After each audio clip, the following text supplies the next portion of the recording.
is LBC. From Global, leading Britain's conversation, The Nigel Farage Show. Mr. Nigel Farage.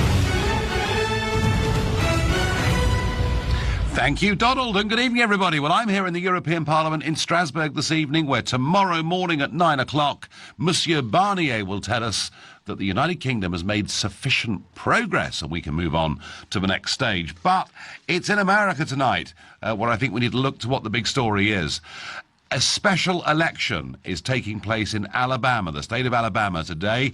I guess we'd kind of call it a by-election, and boy, this election matters. It matters, think about this, because Trump managed to get his tax reform legislation through the Senate the other day by 51 votes to 49. That's just how tight things are in the US Senate right now.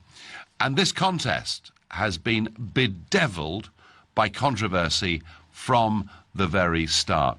So for us to try and understand the story, get its significance, I'm going to go right away to Wade Smith. He's the morning show host on News Talk 570 in Gadsden, Alabama, which is Roy Moore's home, and a place from which come some allegations dating back 40 years. Wade, good afternoon.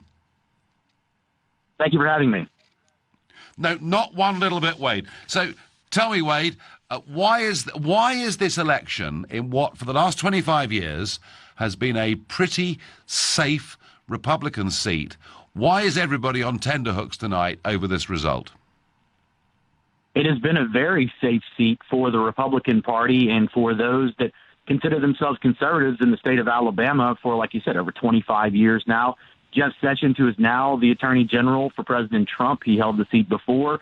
The governor appointed Luther Strange into the seat. And now when the governor was removed in the state of Alabama, Robert Bentley, they also appointed a new senator, had this special election come up because they thought there was a little dirtiness behind the appointing of Luther Strange to the seat. Luther Strange lost to Judge Roy Moore in the primary and in a runoff, and now you see Judge Roy Moore taking on Doug Jones, who's the Democrat. And it's a very, very big deal for this state because with it being a conservative seat, there's a lot of people that do not want to see a Democrat go to this most conservative seat because, as you said, with the tax reform bill 5149, this would shift the numbers to 5149 overall for the Republican Party in Washington, D.C.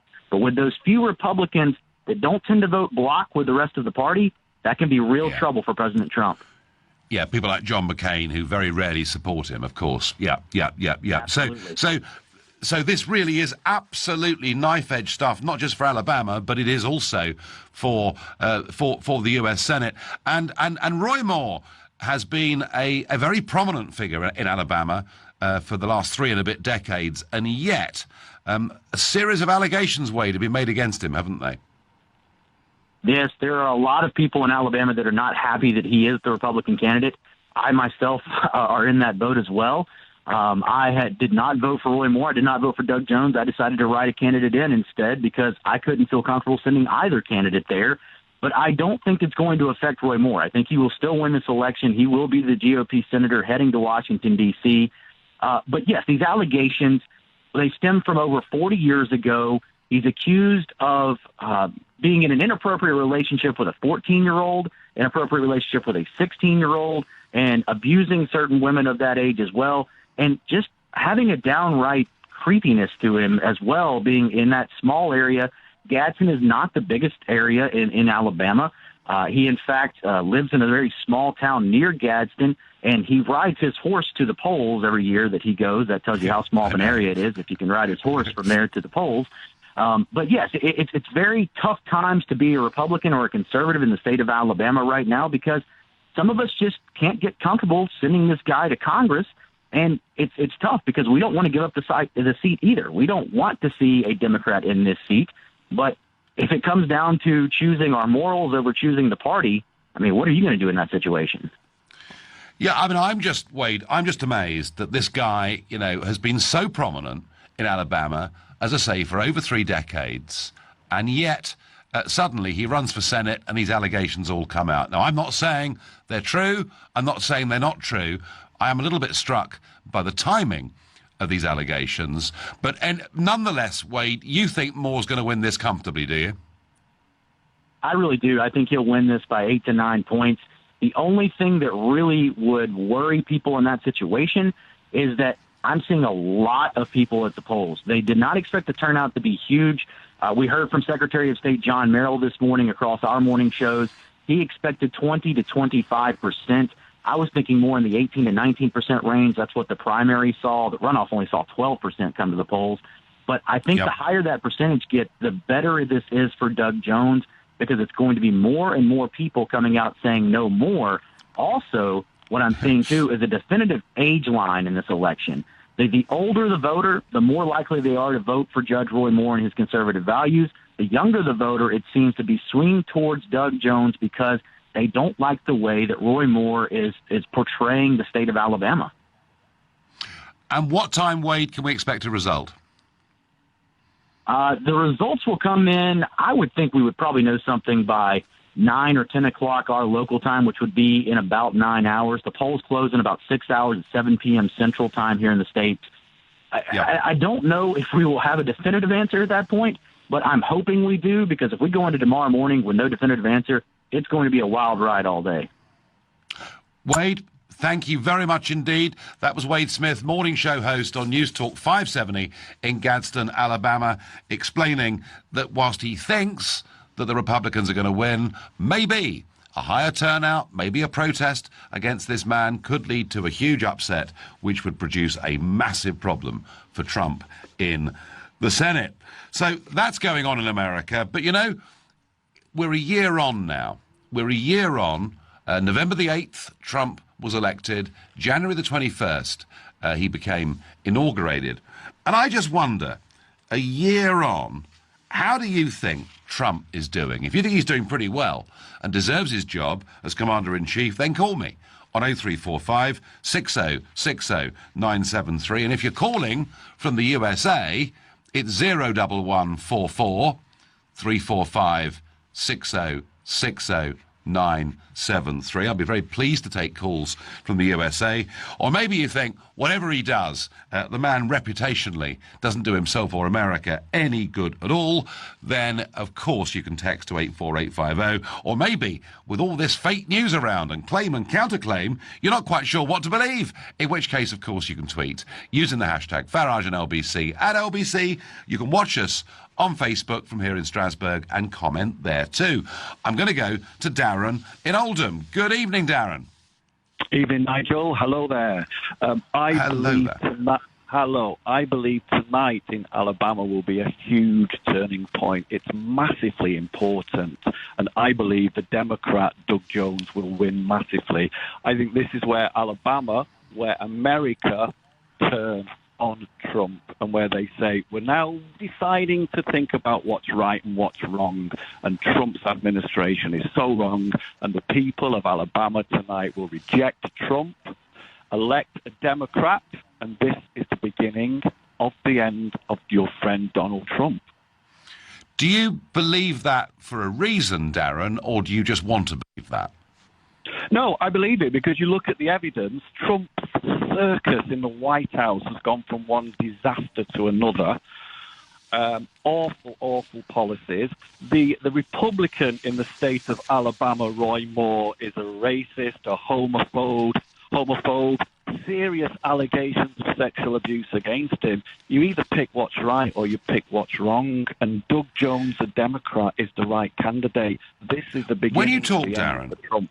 And Darren, you know, I know that this is a massive controversy around Roy Moore, but getting back to the president, what is it he's done, Darren, in office that he didn't promise to do during the campaign?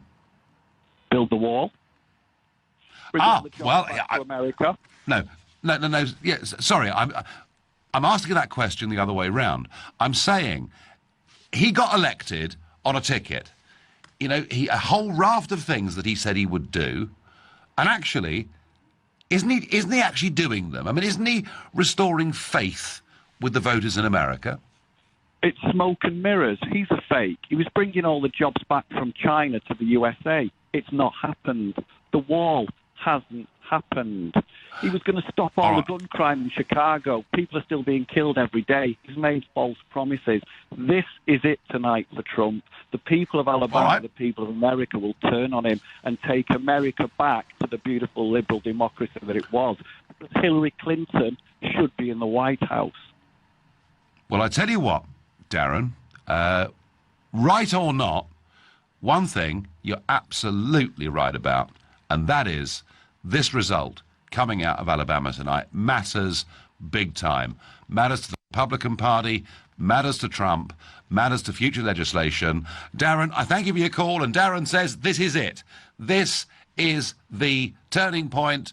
Trump will lose, Roy Moore will lose, and this is the beginning of the end. Well, that was a very good first call. I'm not sure I agree with it, but wow, it was strong in content. By text I admire Trump's determination to be true to his convictions. We need leaders like him to recalibrate Western politics, in which only the liberal left have had a voice, and that's certainly the view of Michael. You're listening to the Nigel Farage Show, exclusively on LBC, live from Strasbourg, and it's 7:15. On the day that Alabama goes to the polls, and it's a crucial election for the Senate, one that Trump really does need to win. And before the break, Darren from Oldham was predicting, no, Trump's going to lose, and it'll be the beginning of the end of Trump. Either way, this really matters. But I'm asking you, how do you think Trump's doing a year in? And I suggest that you try and measure his success or failure by, firstly, foreign policy. How's he looked on the world stage? Is he right to have sounded the alarm about North Korea? Secondly, domestic policy. He struggled until he got tax reform through. He struggled to get much through Congress, but quite a lot of deregulation has been going on at state level. The economy. How's he doing with the economy? He promised growth, he promised jobs. And perhaps fourthly, and most controversially, how's he doing in terms of style? What do people think about a man that tweets, a man that accuses the mainstream media of producing fake news? I would suggest, folks, they're the markers on which we should judge whether we think, nearly a year in, he's doing well or doing badly. I'm going to ask that very question to Jean-Jacques, who's calling from Reading and is a new caller to the show. Good evening. Good evening, Mr. Farage, sir. How are you? I'm well. I'm obviously watching what happens in Alabama very, very closely. And Jean-Jacques, I'm going to say that the one thing about Trump that I really like is he intends to stick to his manifesto, whether it's moving the US embassy to Jerusalem in Israel or whatever it is. He intends to stick to his manifesto, and I find that quite refreshing.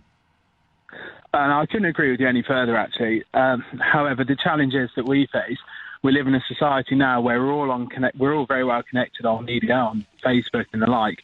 And, you know, all it takes is for one person to pick up one Guardian headline and take it out of context, or, you know, absolutely blow up about one thing but not represent the story truly. So if we look at Mr. Trump, you know, he's come in on a mandate that he said he's going to bring jobs back to America and he's going to work on the economy.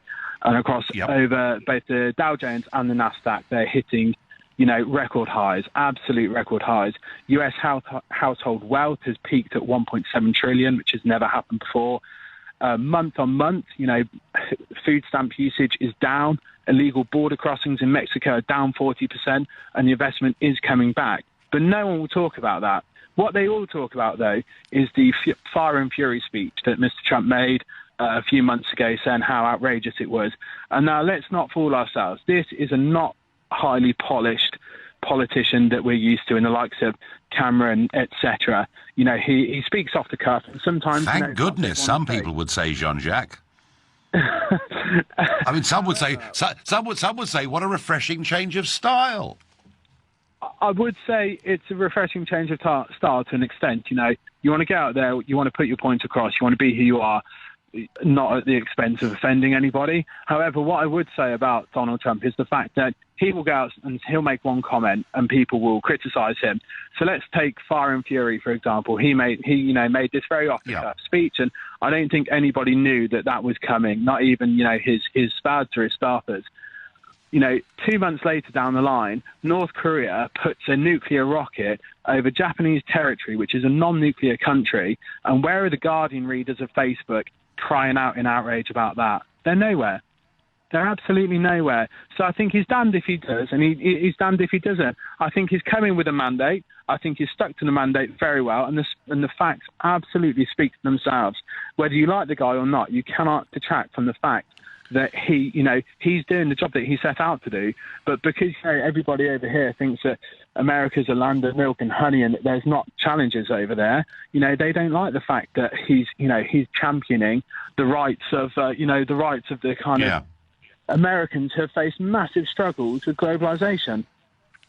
John Jack, thank you very much. A Trump supporter there. Nigel, I think Trump is doing good. He's trying to deliver what he promised to do. He doesn't deserve all the bad press. It's ridiculous, says Kathy.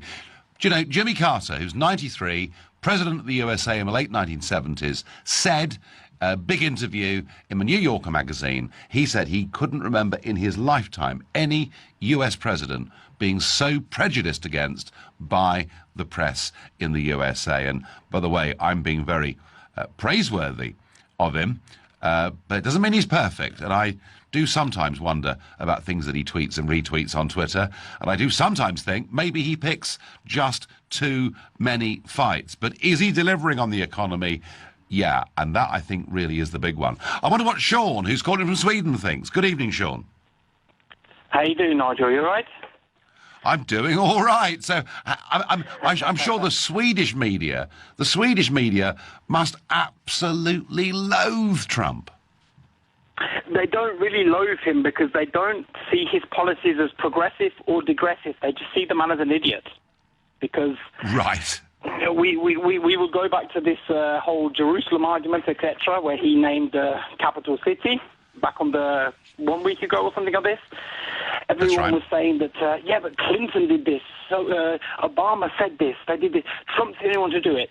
Now, I'm not a Trump supporter myself, but I will say, I'll hold my hands up and say, he had nothing to lose on this one. He had nothing to lose. As he said, they all tried it, nothing worked, so he tried it again. A different way, his own way.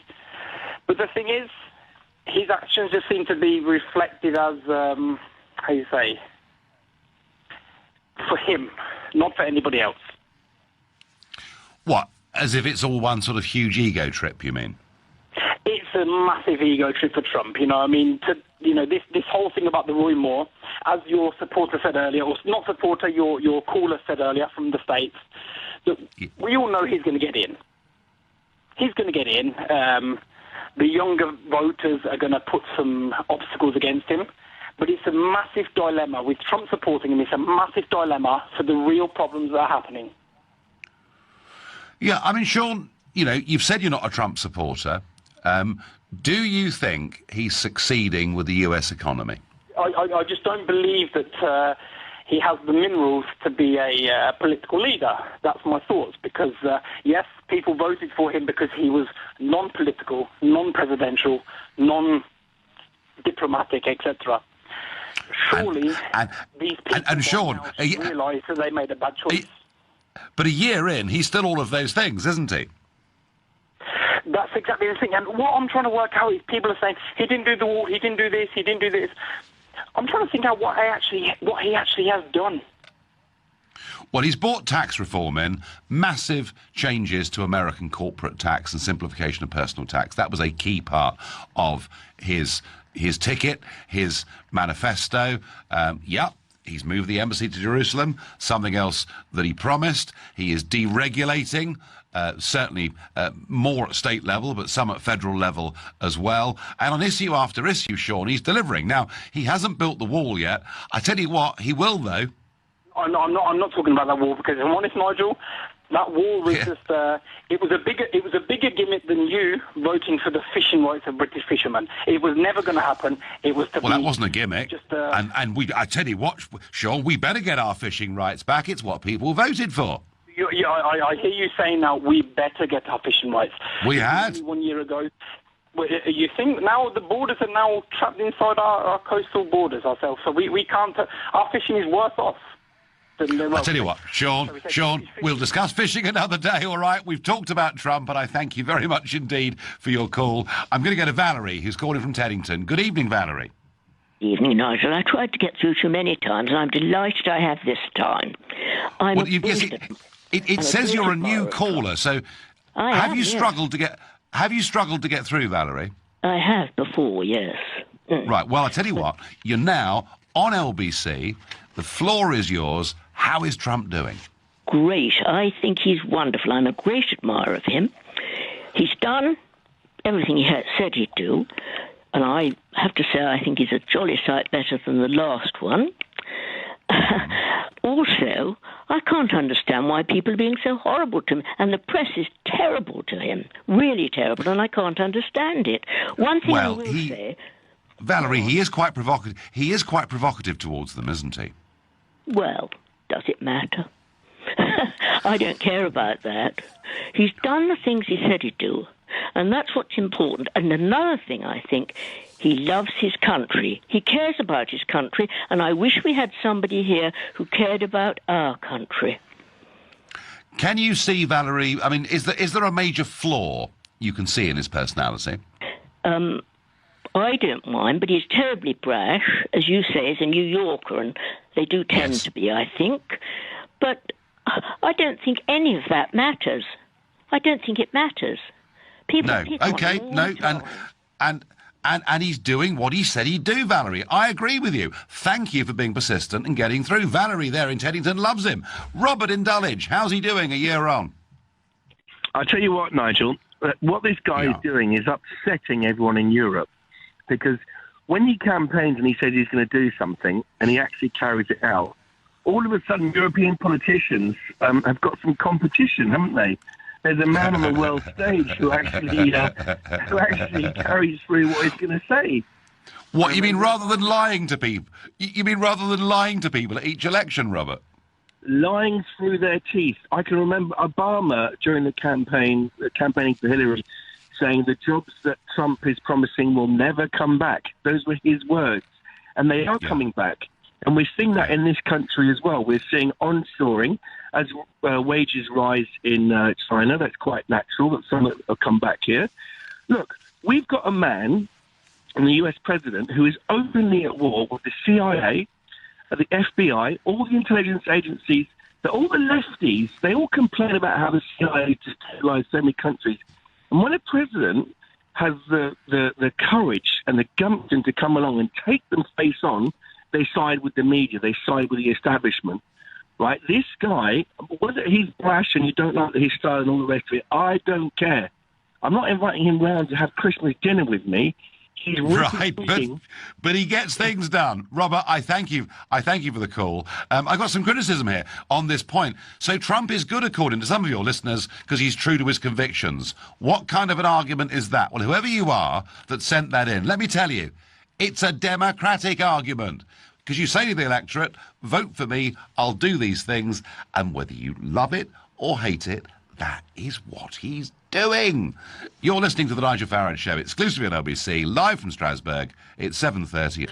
As we speak, they're voting in Alabama. The Republican candidate, Judge Roy Moore, highly controversial. Trump needs him to win and needs him to win very, very badly. And a year on, I'm saying, look at the economy, look at foreign affairs, look at tax reform, look at his style. And I'm asking you, do you think a year on he's doing well or he's doing badly? But before that, last Friday, the so-called deal that the government did with the European Union, the one that allowed them to say to us that we've made satisfactory progress and we can move on to the next stage of talks. I wasn't happy. I felt we'd put far too many concessions on the table in return for a guarantee of absolutely nothing. Over the weekend, the government were doing their best to reassure us that actually all these offers that were put on the table, and in particular the up to £39 billion, none of that actually was worth a row of beans unless first we got a trade deal offered back to us. So the idea was, actually, we can take all of this away. Well, tomorrow morning the European Parliament meets, and one of the demands is going to be that last week's Brexit deal is converted into a legally binding text as soon as possible. The Parliament's chief Brexit coordinator, Guy Verhofstadt, said suggestions from David Davis that the agreement was not binding undermine trust in the UK among MEPs. So on television on Sunday, Davis said that, you know, we could alter all of this on all of these issues, you know, the Irish border, citizens' rights, the £39 billion, and he said the deal was really, you know, much more of a statement of intent than it was a legally enforceable thing. Well, the Irish government said it was a bizarre thing for him to have said, and the Brexit secretary took to the airwaves again on Monday, saying that our commitment on the border issue was much more than just legally enforceable. And if you're getting confused, that's fine. I am as well. And the European Commission spokesman, Ms. Shinas, later confirmed that the joint report published last week by Davis and Barnier was not legally binding until it is incorporated into a formal Article 50 withdrawal agreement expected in the autumn of 2018. So, difficult to know exactly where we are with all of this. The European Commission say this was a deal between gentlemen, and it was fully backed and endorsed by the UK government. And I think this is a case, it's a classic case of a British government and ministers who agree to something when they're in Brussels, come home, think it might sound a bit unpalatable, and then in the face of that, they try to say, actually, it's not as bad as it looks. I suspect it probably is as bad as it looks. But hey, maybe we're going to get a fantastic trade deal. I'm not convinced of it, but we will simply have to see. So back to the USA. Back to Trump a year on. Is he doing well or is he doing badly? And to answer that question definitively for us is Andreas, who's calling from Bethnal Green and is a new caller to the show. Welcome, Andreas. Hi, Nigel. It's a pleasure to talk to you. Pleasure to talk to you. So, how's he doing? Oh, well, let's sum it up. Okay, so what's he actually done? So he's annoyed the whole Islamic community. He's almost starting World War III by declaring Israel's capital. He also thinks he can grab any part of the anatomy from a female. That's just a short list. Don't get me wrong. Well, I like to be Andreas, whatever. Yeah, okay. He did make those deeply unsavoury comments, which he described as locker room talk. But that's kind of before he was president, yeah? Yeah, I agree. Okay, fair enough. It's before he was president, but as a president, you've got to be a role model. Think all these kids in America, they're looking up to the commander-in-chief, aren't they? At the end of the day, they're looking up to him. They're thinking, well, if he can do it, then it'll be okay for me. But I'm going on a tangent. Basically, what I wanted to say was the most recent one where he retweeted the damn fake videos, the anti-Islamic videos. So basically, I know you defended him recently. No, you didn't defend him. You said they were wrong. Like, I'll give you your fair dues. But I said they were. Andreas, I said they were in poor taste. Absolutely. Mm-hmm. They're in poor taste, but you do seem to. I would like to know, would you and I know you're friends, you and Trump, but if you were out of politics, you weren't politicians, would you two really be friends? Like, in all honesty, well, he's somebody, Andreas, I find fascinating. He's dynamic. He's an achiever, and yeah, I think he does pick too many fights sometimes. I think it might be better if he was a little bit more restrained. But you know what, Andreas? He is what he is. He's a force of nature. He's a phenomenon. And what I like about him, he's got, I believe, the right instincts that the West needs at this moment in time. Because frankly, to stand up against this liberal agenda that has, frankly, devalued the concept of nation-state and what being a part of it means, it needed somebody very rough and tough to take that establishment on, and that's what I admire him for. Unlike Theresa May, she's not strong. But she's the complete opposite in that sense. But he does what he says he's going to do. Okay, yeah, I agree. He does what he says on his manifesto. Charles Manson said what he was going to do, and he did it. Doesn't make him right, does it, at the end of the day? I don't think that's come on, that's not a fair comparison, is it? Look, what I'm saying, Andreas, is this. I am sick to death of people being elected all over the West saying, we'll do this, we'll do that. They only say it to curry favour with the electorate. They never intend to actually put it into place. This guy said he would do these things, and I remember speaking to him earlier this year, and I was really struck, Andreas, at his absolute determination to hold faith with the people that voted for him. And I think in a system where our trust and our faith in democracy has diminished so much, I believe that must be a good thing. Listen, he gives inspiration in the sense that the way he gives his speeches is very old-fashioned. It's like, we're going to do this, we're going to do that. Very Hague in terms of World War I Hague. But look at that, even that was a monstrosity, what Hague done in World War I, sending people to their deaths. It doesn't mean it's inspirational, but is it the right thing? When people's lives are at stake, you can't have, in my opinion, obviously your prerogative is different, a nutcase in charge of the free world. Do you know what I'm saying? And also, well, Andreas, so come on. So in summation, you think he's a nutcase, do you? Well, okay, he's not. I think he provokes on purpose, but you're not playing games here. You're the leader of the free world. This is real. This is the real world. It's not a game of so you're nicking 500 from the pot because you want to win bad.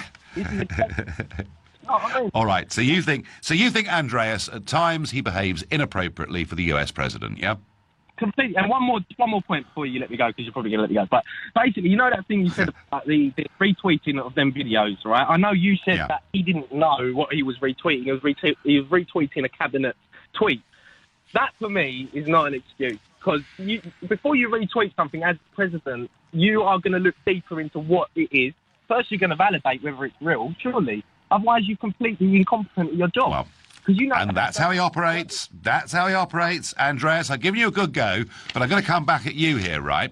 You talked about Field Marshal Haig in World War I sending people to their deaths. You could argue that every single commander in World War I sent huge numbers of people to their deaths. Other armies had worse casualty rates than we had. And in the end, Andreas, it was under Field Marshal Haig that we actually won the war in 1918. He may have been slow to learn. He may have made some big mistakes. But actually, in the end, he was a winner. Right, I've got to move on. Please, if you want to sidetrack me, anybody, ask me questions about World War I, because I can't resist it. But I'm going to go to Mohammed in Oxshott. Mohammed, we're a year in to Trump. He's got a big, crucial vote tonight taking place in Alabama. How do you rate his progress so far? Hi, Nigel. The previous caller has stolen some of my thunder, but I'd like to make 3 brief points and then perhaps talk about Alabama just if there's a bit of time. So, first of all, shoot.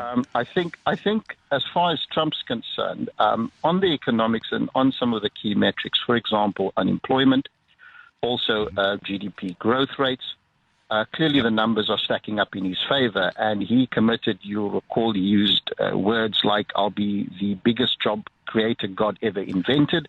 I'm not sure he's quite the biggest job creator or that he's a creation of God, God forbid, but... but the economy's going well. Point... Yeah, well, no, absolutely. Second point. Having said Second point, Mohammed. I just want to say, I'm not sure how much of that is not underlying momentum that has come through from previous administrations and from the upscaling from 2008. But credit to him, the numbers are showing through, even if it's driven by sentiment and prior momentum. Yeah, Mohammed, time is now running away from us. Make the other 2 points briefly, please. Right.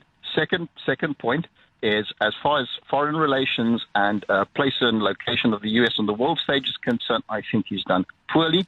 I think foreign policy has been poorly judged. I think he's been involved and perhaps in very inopportune times taken the wrong decisions, whether it be Jerusalem, whether it be on North Korea, and in the process also sidelined someone like Tillerson, who I think has a lot more to offer and is not being given room to do that.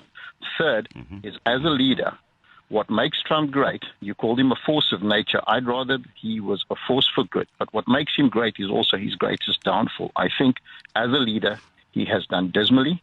He has, rather than being the commander-in-chief, I think he's been the divider-in-chief. He has polarized America. And one of the things, unreservedly, I don't appreciate about what he does, and I'm sorry to say it's caught on in other places, and it's entered your vernacular as well, Nigel, is this sort of attack on the media and what I call and others call gaslighting. And I'll use 2 examples and I'll close off on this. The famous locker room tapes, as you know, he acknowledged it first. Latterly, he somehow came up with a story that it wasn't him, and that's not his voice on the tapes, and it's a conspiracy. Secondly, let's forget allegations. About that, yeah, well, exactly. That's the point right there. Shifts attention, refocuses, and then calls things out for what they're not.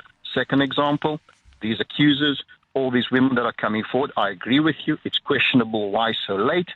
But today, to go on the eve of the Alabama election and say that the accusers are being put up by the Democrats is not only in poor judgment, but in awfully poor taste, and is really putting those women, those poor women, through victimization all over again. Mohammed, you've made lots of points there. I thank you. Just to sort of counter that a bit, Tony says, hi, Nigel. Travel ban reinstated. 3.3% economy. Tax reforms passed. Recognised Jerusalem. Reduced illegal immigration. Open coal mines. Jobs. Boom. You pays your money. You takes your choice. You're listening to The Nigel Farage Show, exclusively on LBC, live from Strasbourg, and it's 7:46. Is Trump doing well? Is he keeping his promises? And I get by text, if Trump is so great like you say, why has he not followed through on his election promise to put Hillary Clinton in jail? I'm sure there were probably other promises that were made just for votes. Funny enough, he did actually have quite a big go at Jeff Sessions, the former senator, Republican senator from Alabama, who's the Attorney General. He had a right go at Jeff Sessions for saying he should have been much tougher on Hillary. I wonder what Matthew in Leicester makes, a year on, of Trump. Is he doing well or very badly, Matthew? I was talking with my colleagues earlier on at work with regards to this, and we've come to the assumption we don't particularly like him. We don't particularly think he's the greatest president that's ever going to be, but we did draw some similarities between him and a fantastic world leader. So, first of all, he has achieved more in his first year than most presidents of recent times. Now, you can only applaud him for that. And when I say achieve more, what I mean is by what he said he was going to do. So that's fair enough, fair play. But then we started drawing similarities between him and someone who is now seen as being a hero. We even have him on our money. In terms of Winston Churchill. When Winston Churchill was first brought into office as Prime Minister, he was tasked with what he believed was to be defending the country. Now, you can argue that Trump thinks he's doing exactly the same thing with regards to the wall. And when Winston stood up against Germany, a lot of the rest of the world said, you're nuts, you're mad, what are you doing? But of course, everyone then soon followed suit. Well, very similar with Trump. Winston was very, very bombastic, and in terms of on the world stage, though he was seen as being a very powerful figure, he was also seen as being a little bit of a Boris Johnson character, a bit of a buffoon. He spent most of his time drunk. And a warmonger, and a failure in office, and many things like that. Absolutely. And actually, if you look at Trump, and by the way, he's even put a bust of Winston Churchill in the Oval Office. This is how bizarre it gets now. What, Matthew, can I just tell you that when I went to meet him with a couple of my colleagues, and it was on the Saturday after he'd been elected on the Wednesday, and that was in his apartment in New York, in the Trump Tower, went to meet him and congratulate him. As we left, the one request, the only request that was made that day was, would he please put the bust of Churchill back into the Oval Office as a symbol, of how he felt that the relationship between our two countries ought to be. And do you know what, Matthew? He did it on the first day, and I was very, very, very pleased with that. Oh, absolutely. And if you actually draw the similarities, again, Winston Churchill, the first year, everyone was thinking that he was absolutely mad and that he was not going to be able to achieve half the things that he said he was going to do. Well, he went and did it. And with regards to building the wall, again, a little known thing about Winston Churchill, he wanted to burn the Channel. He wanted to set the Channel on fire. I don't think building a wall is quite as mad as that. Yeah. Had Operation Sea Lion, had the German invasion happened, Churchill would have done it. Right, so Matthew, overall, you and your work colleagues think he's doing pretty blooming well. As I've said, we don't particularly like him, but I think he is going to go down as being a very good president of the United States. Terrific. Thank you very much. And you know what? Matthew's right. We don't need to like leaders. Darren is having hallucinations if he thinks Hillary Clinton should be in the White House. That was the first caller we had this evening, saying that today's the day. Alabama is the showdown. Trump will get his comeuppance. Trump has got my support. It's a shame our government couldn't take a leaf out of his books. The tax cuts alone are a massive achievement, says James. I'm going to go to Southampton next to James. James, good evening. Hi, good evening. I completely disagree with most of the callers, actually. James, we've had callers on both sides of this. No, I mean like the one that just spoke to me, just spoke recently. Fine.